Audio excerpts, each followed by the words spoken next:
I was born in Fatima Hospital, Lucknow, and after a few days I was shifted to Noor Manzil Psychiatric Center, Lucknow. Everything was okay with me just because my parents worked there, so I was shifted there. And I lived 30 years of my life in that psychiatric center campus. जब मैं पैदा हुआ तो फातिमा अस्पताल में पैदा हुआ, लेकिन उसके कुछ दिनों के बाद मुझे नूर मंजिल मनोचिकित्सा केंद्र में भेज दिया गया। वो इसलिए क्योंकि मेरे माँ बाप वहाँ पे काम करते थे और 30 साल मैंने वहाँ जीवन व्यतीत किया। And after 30 years of living there, I realized that actually, and after coming out from there in 2008, I realized that actually no one is normal. मुझे यह एहसास हुआ 30 साल वहाँ रहने के बाद और बाहर आने के बाद कि सामान्य मानसिक रूप से शायद कोई नहीं है। So that was my neighbourhood for 30 years। 30 साल से मैं वहाँ पे रहा। And next to us was Lalbagh English Methodist church. So that was the next neighbour. वो हमारे अगले पड़ोसी थे। Pastor Kuru was there that time, तो वो हमारे दूसरे पड़ोसी थे।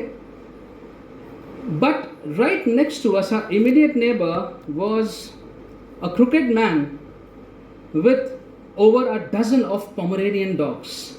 हमारे एकदम बगल में एक बहुत ही अजीब सा व्यक्ति थे और उनके 1 दर्जन से ज़्यादा Pomeranian कुत्ते थे। And they had only one job, that was to bark. उनका एक ही काम था, केवल भौंकना। And this man was so crooked, at least twice a day he would bring those dogs to the only exit to the staircase, and at that time when the dogs were there, nobody could come up, nobody could go down. वो अपने सारे कुत्तों को लेकर उस सीढ़ियों पे आ जाता था और उस ऐसे समय में ना कोई ऊपर आ सकता था ना कोई जा सकता था। He was a sort of a thug. He looked dangerous. He spoke dangerously. खतरनाक टाइप का वो व्यक्ति था, and no one wanted to mess with him. And Jesus says, love your neighbor as yourself. और यीशु मसीह हमसे कह रहे हैं कि अपने पड़ोसी से अपने समान प्रेम करो। So today's Bible exposition is based on this crucial question that was actually asked by a lawyer to Jesus. This person who asked this question, which was read, he was an expert of the law. So he was a lawyer. जिस व्यक्ति ने सवाल पूछा आज यीशु से, जो पढ़ा गया था, वो एक वकील हम कह सकते हैं, क्योंकि उसको वो माहिर था सारे नियम और कानून में, व्यवस्था में, और उसने एक सवाल पूछा। The question was about eternal life. जो सवाल उसने पूछा वो तो अनंत काल के जीवन के बारे में था। In fact this question is found in all the 3 synoptic gospels. तीनों संयुक्त या सम्मिलित समाचारों में ये जो वाक्य हुआ ये आपको पढ़ने को मिलेगा। In Luke chapter 10 that was read to us, in verse 25, he says, Teacher, what must I do to inherit eternal life? कि हे गुरु, अनंत जीवन को प्राप्त करने के लिए मैं क्या करूं? Now this is not a trick question, even though it does say over there that they wanted to test Jesus. It does say over there. But it's not a trick question. ज़रूर लिखा हुआ है कि यीशु को वहाँ पे परीक्षा लेने के लिए ये सवाल पूछा उन्होंने, लेकिन यहाँ पे कोई चालाकी नहीं थी। Others have also asked similar questions to Jesus. और लोगों ने भी ऐसे सवाल, यही सवाल यीशु से पहले भी किया था और उस दौर में किया था। In Luke 18:18 the rich young ruler asked the same question from Jesus. लूका 18:18 में यही सवाल एक जवान व्यक्ति ने, शासक ने यीशु से किया था, what must I do to eternal life. And then when Jesus spoke with Nicodemus in John 3, that talk was about being born again and eternal life. Nicodemus ने भी जब बात करी थी यीशु से, तो वो भी जो बातचीत थी वो उनकी नए जन्म के बारे में थी और अनंत काल के जीवन के बारे में थी। So it was an earnest question. ये एक सामान्य सा सवाल था, and Jesus decides to answer it at length. यीशु ने ये निर्णय लिया कि इस सवाल का जवाब जो है वो पूरे अच्छी प्रकार से जवाब इसका देना चाहिए। Now I would have been happy and satisfied with the first part of the commandment, because when this question was asked, Jesus asked him the question that what does the law say? यीशु ने उसी व्यक्ति से पूछा कि तुम बताओ कि व्यवस्था में क्या लिखा हुआ है. And so he answered, love the Lord your God with all your heart, with all your soul, and with all your strength, and with all your mind, and love your neighbor as yourself. इसको हिंदी में कोई पढ़ सकता है क्या, इस पद को? उसने उत्तर दिया, धर्मशास्त्र में ये लिखा है, तू अपने प्रभु परमेश्वर से अपने सारे मन, अपने सारे प्राण, अपनी सारी शक्ति और अपनी सारी बुद्धि के साथ प्रेम कर. उसमें ये भी लिखा है, अपने पड़ोसी से अपने समान प्रेम कर. At other places in the Synoptic Gospels, it's known as the greatest commandment. When the question was, what is the greatest commandment? कि सबसे बड़ा जो व्यवस्था है, आदेश है, वो कौन सा है? So it is this one, the greatest commandment.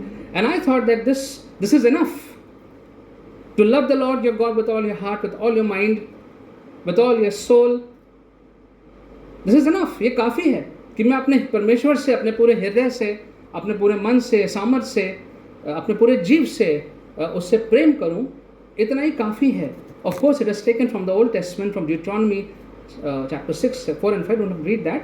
इसको पुराने नियम से लिया गया है, व्यवस्था विवरण से लिया गया है, 6, 4 और 5 में से, which is also used in the New Testament. And so this first part of the commandment, this itself is a very tough spiritual exercise, if you think about it.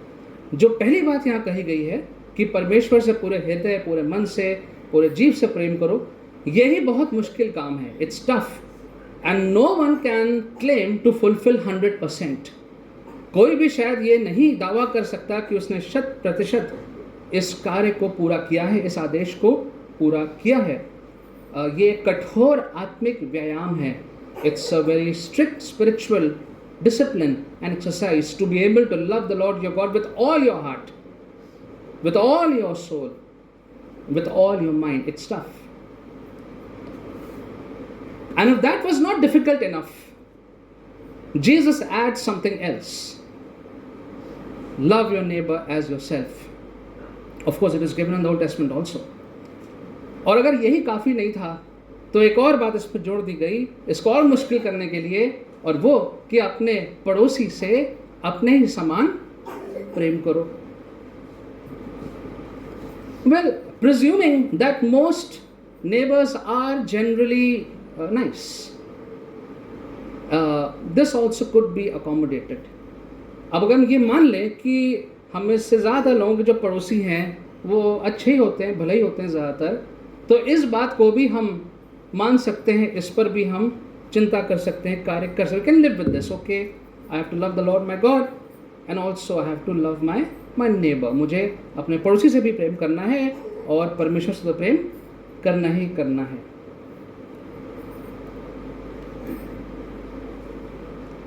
That I help my neighbor and vice versa, my neighbor helps me out, and we all do that, don't we? जहाँ भी हम रहते हैं, पड़ोसियों से मिलके रहते हैं, पड़ोसियों की मदद करते हैं, पड़ोसी हमारी मदद करते हैं. And you know that's the way it works all over the world. पूरे संसार में ऐसे ही कार्य चलता है. But now this lawyer asks another question. अब यहाँ पे ये जो व्यक्ति है, जो विद्वान है, इसने एक और सवाल पूछ लिया. And that seems like an unnecessary question. और जो सवाल अब इसने पूछा है यहाँ पे, वो ऐसा सवाल प्रतीत होता है कि इस सवाल की क्या आवश्यकता थी. What was the need of this question? But this question changes drastically the meaning of neighbor. अब जो सवाल इस विद्वान ने पूछा, इस सवाल से पड़ोसी शब्द का मतलब जो है वही पूर्ण रीति से बदल जाता है. And the essence of the entire conversation changes. ये पूरी जो बातचीत हो रही थी, इसका पूरा महत्व ही बदल गया जब एक और सवाल उस विद्वान ने यीशु से पूछ लिया. Verse 29. Who is my neighbor? Who is my neighbor? मेरा पड़ोसी कौन है?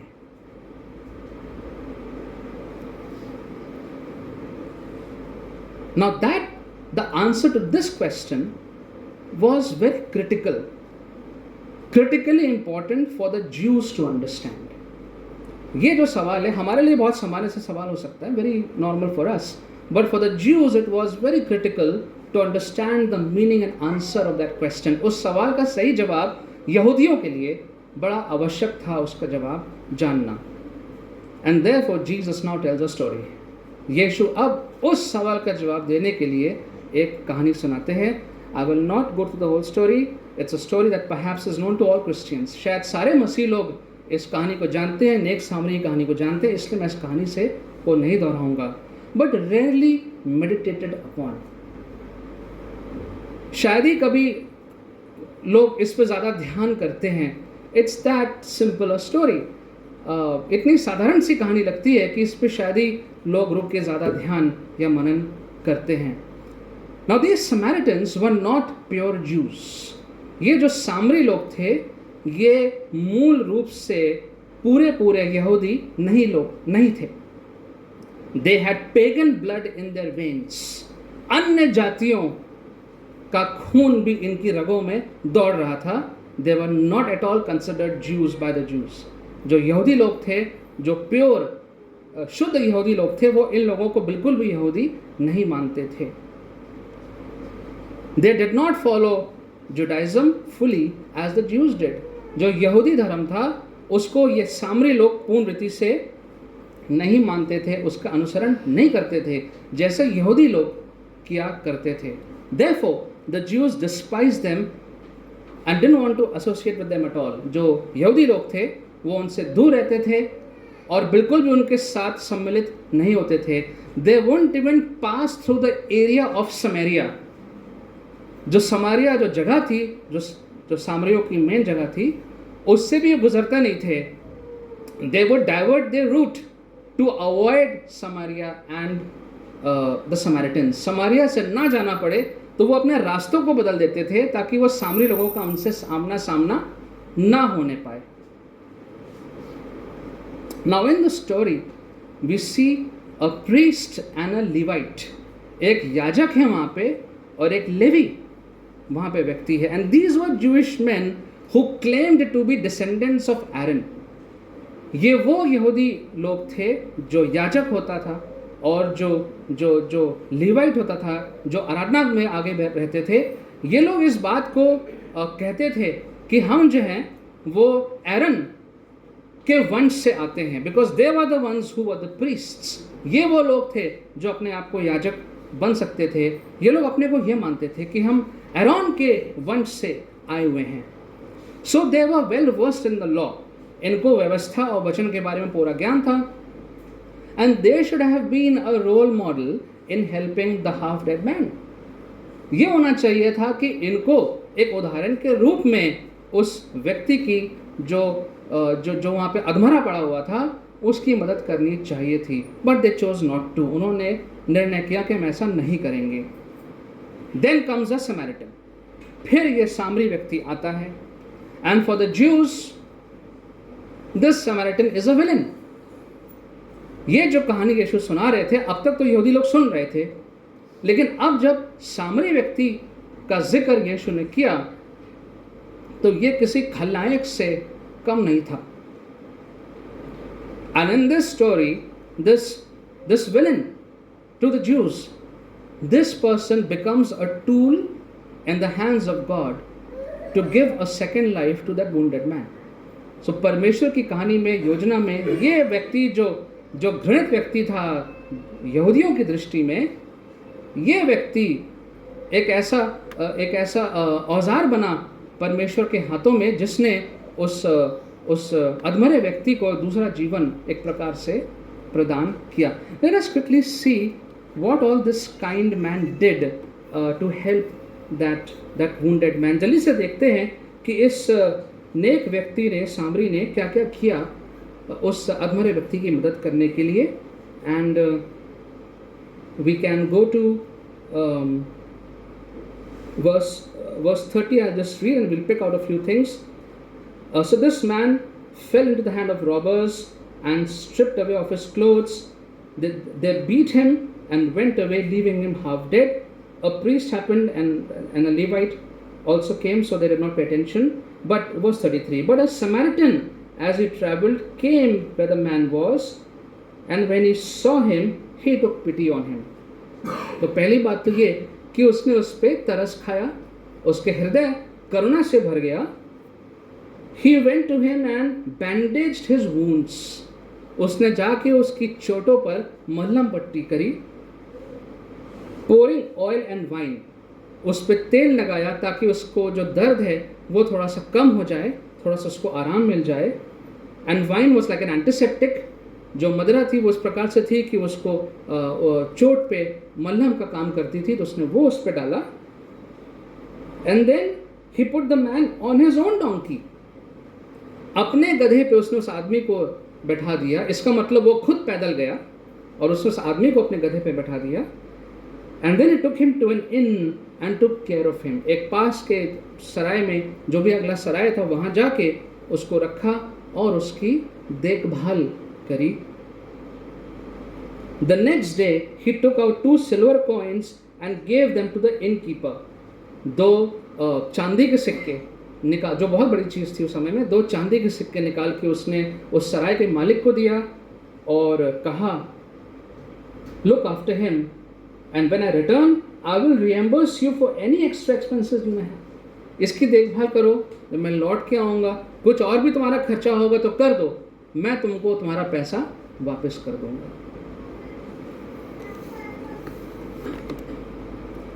Now this story of the Samaritan, Good Samaritan, can be interpreted in many ways. There are many interpretations of this. अलग अलग तरीकों से आप अगर पढ़ेंगे तो अलग अलग तरीकों से इस कहानी का मतलब समझाया गया है. But I want to emphasize on the need of reaching out to those in need. मैं जिस बात पे जोर डालना चाहूँगा वो ये कि जो लोग आवश्यकता में हैं उन तक हमें पहुँचने की आवश्यकता है. जो ज़रूरतमंद हैं उन तक हम कैसे पहुँचे. And let us remember that it is a command. Jesus said that love your neighbor as yourself. ये एक आदेश है, ये ऑप्शन नहीं है. It's not an option. It's not a suggestion. ये विकल्प नहीं है, ये एक आदेश है. Love your neighbor as yourself. अपने पड़ोसी से अपने समान प्रेम करो. James says in James 1:27, religion that God our Father accepts as pure and faultless is this, to look after orphans and widows in their distress. Hindi में पढ़ दीजिए. याकूब 1:27.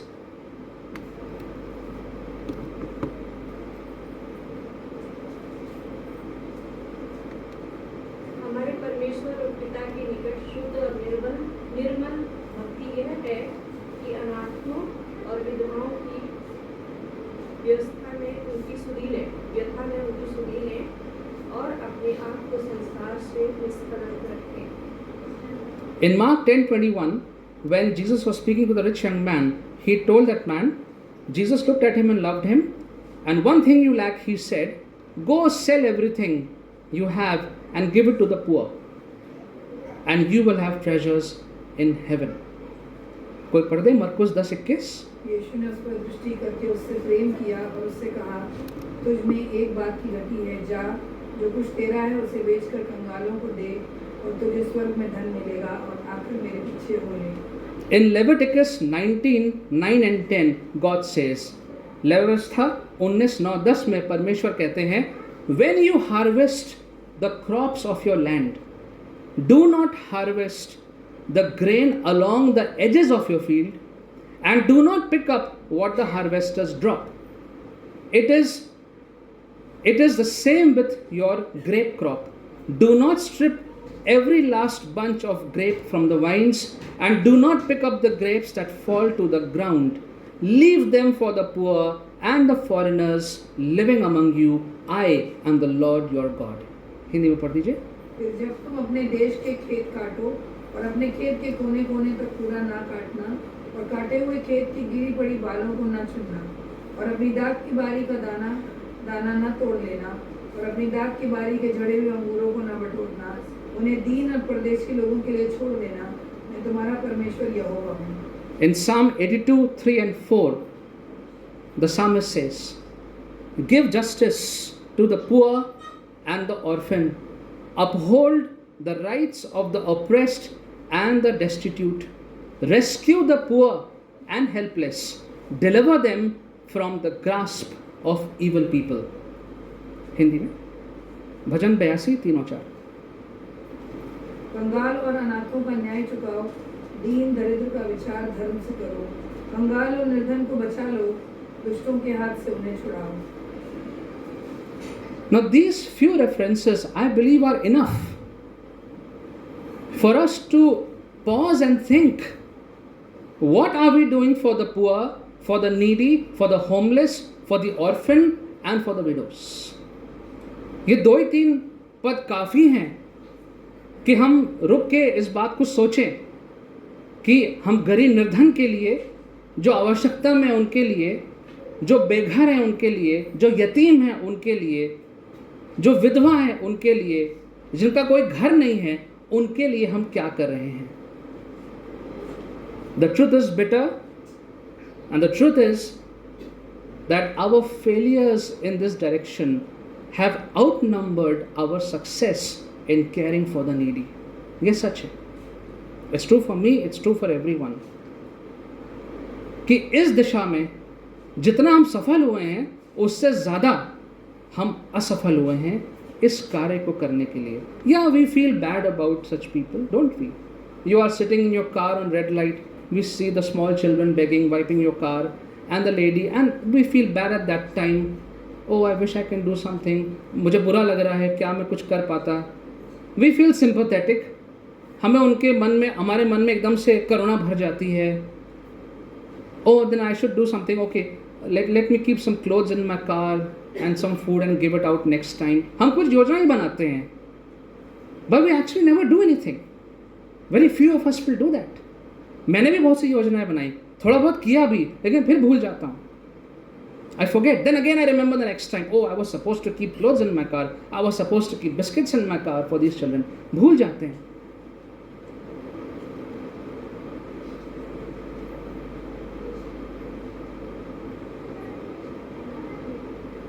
And I can think of all the missionaries who were filled with compassion for the needy. India is a land which was filled with missionary work. Bharat देश हमारा ऐसा देश है जहाँ पे मिशनरी का कार्य जो है वो भरा हुआ है, from north to south, east to west. हर दिशा में आप देखेंगे मिशनरियों ने इतना कार्य किया और कर रहे हैं, और उनका हृदय करुणा से, दया से लोगों के लिए भरा हुआ था। Not just for the spiritual needs, but also for their physical needs. केवल उनके आत्मिक आवश्यकताओं के लिए नहीं। Oh, that they are dying in the sins, let me go and preach the gospel. Not just that. सिर्फ उसके लिए नहीं, उनकी भौतिक आवश्यकताओं के लिए भी बराबर से मिशनरीज ने काम किया है। There were medical missionaries. चिकित्सा के क्षेत्र में मिशनरीज थे। There have been educational missionaries. पढ़ाई लिखाई के क्षेत्र में मिशनरीज थे।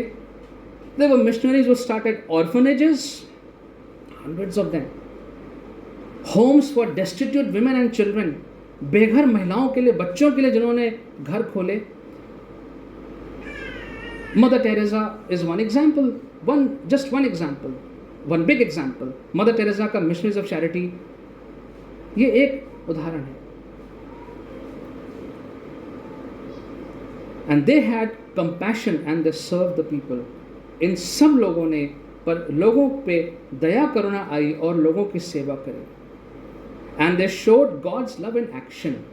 परमेश्वर के प्रेम को उन्होंने व्यवहार में करके दिखाया। Many times, I know it is debatable, but we can think about that. इस पे चर्चा हो सकती है। Many times, such noble work is termed as social service. कई बार ऐसे कार्य को समाज सेवा कह दिया जाता है, and not considered as a part of evangelization. Many times, and it is debatable. कई बार ऐसे कार्य को समाज सेवा हम नाम दे देते हैं और उसको हम सुसमाचार प्रचार का हिस्सा नहीं मानते हैं। They argue that evangelization means sharing and preaching the gospel only. और उस पर तर्क ये रखा जाता है कि सुसमाचार प्रचार का मतलब है केवल वचन का प्रचार हो और वो शिक्षा दी जाए. And social service is not evangelisation, कि लोगों की इस प्रकार से मदद करना, सहायता करना, जो मैंने आपको जिक्र किया, ये वचन का प्रचार नहीं है. Well, the second commandment is not to preach the gospel. The second commandment is to go and love your neighbour. जो दूसरा आदेश है वो ये नहीं है कि जाओ और वचन का प्रचार करो. दूसरा आदेश हमारे लिए ये है कि जाके किसी के लिए अच्छे पड़ोसी बनो, उसकी सहायता करो. That's the second commandment.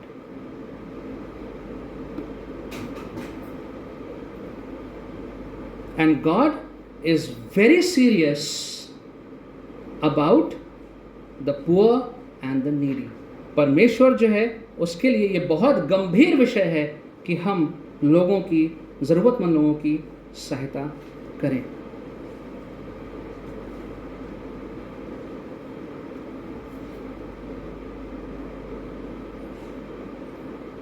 So we need to pause and ask ourselves again, wherever we are placed, what are we doing to fulfill the second commandment? हम जहाँ पर भी हैं, हम इस कार्य को करने के लिए क्या कर रहे हैं? I'm going to read a longish passage in English and Hindi. Please bear with me and please listen carefully. मत्ती 25:31 से 46 में आपके सामने पढ़ूंगा, हिंदी इंग्लिश दोनों में पढ़ूंगा. Entitled The Final Judgment, और उसका शीर्षक है अंतिम न्याय. But when the Son of Man comes in glory and all the angels with him, then he will sit upon his glorious throne. All the nations will be gathered in his presence, and he will separate the people as the shepherd separates the sheep from the goats. He will place the sheep at his right hand and the goats at his left hand. Then the king will say to those on the right hand, on his right, "Come you who are blessed by my Father, inherit the kingdom prepared for you from the creation of the world. For I was hungry and you fed me. I was thirsty and you gave me a drink. I was a stranger and you invited me into your home. I was naked and you gave me clothing. I was sick and you cared for me. I was in prison and you visited me."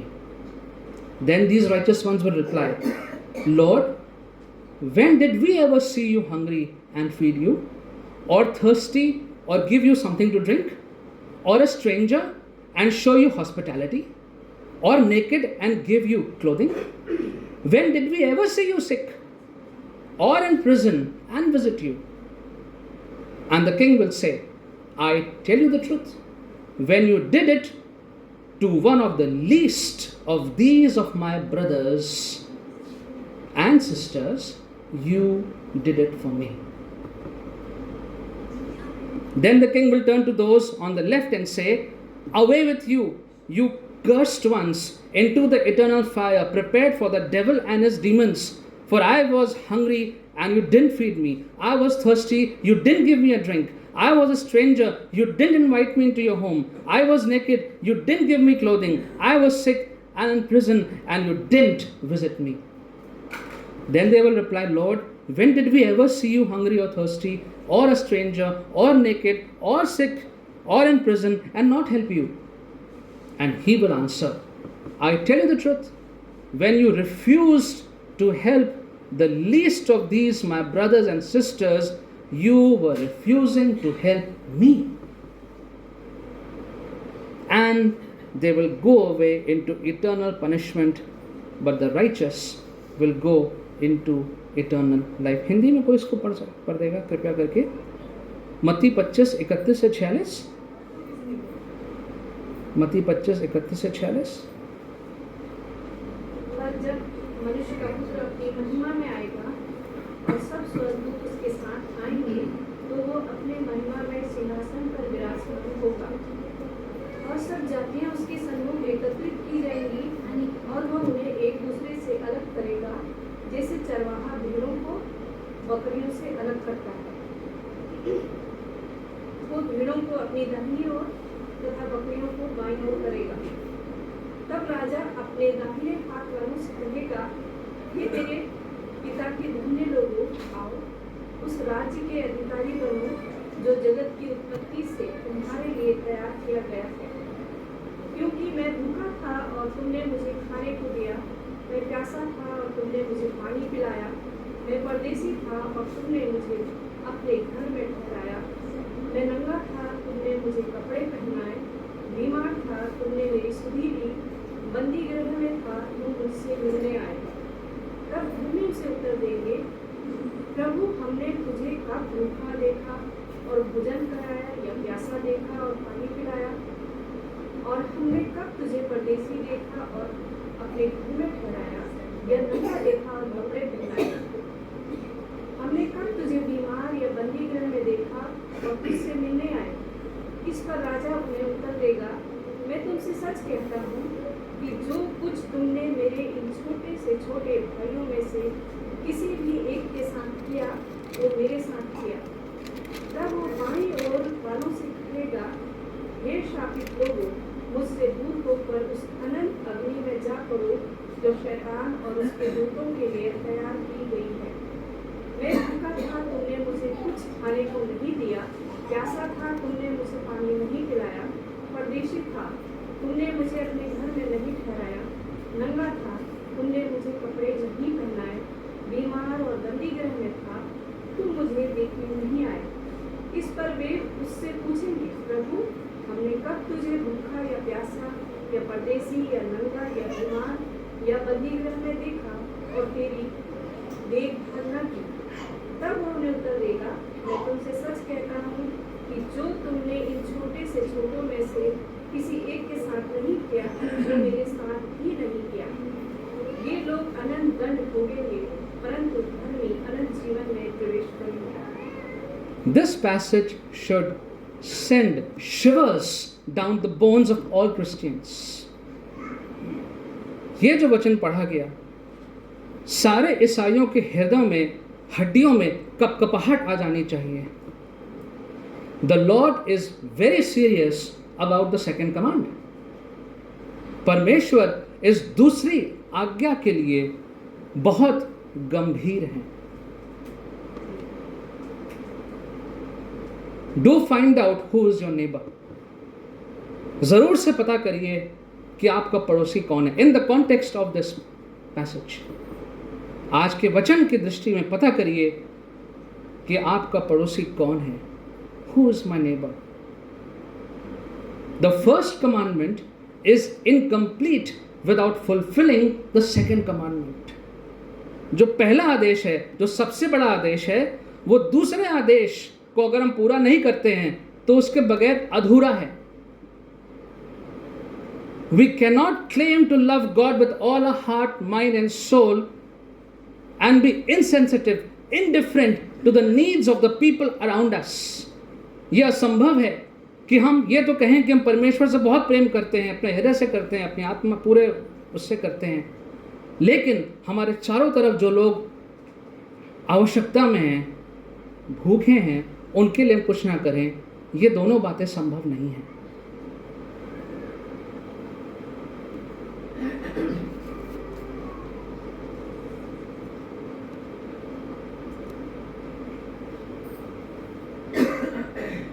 There are many ways to do that, but we'll have to go a little extra mile. बहुत से तरीके हैं। I know Aunty Sushila used to have the slum children come to her home. उनके घर पे slums वाले बच्चे आते थे, and others also. I don't know, but I believe in whichever way you can, you have experienced that. But let us find out more. I know we are living in cities, where everything is very polished and upbeat, and these situations we find more in villages. हम मानते हैं, but there's a lots of urban poor in the city. शहरों में भी बहुत गरीब लोग हैं, बहुत गरीब लोग हैं।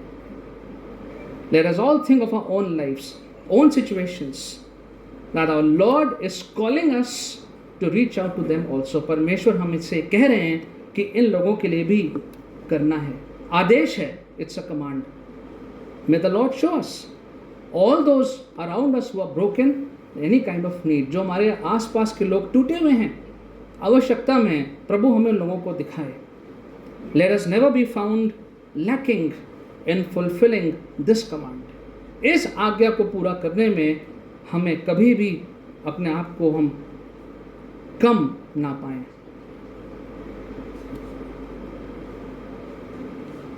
This is as simple as it can get.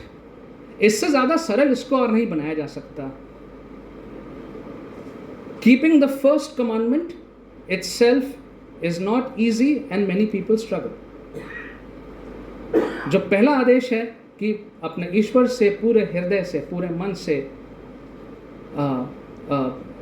पूरी इच्छा से प्रेम करना, यही आसान काम नहीं है. What about the second one?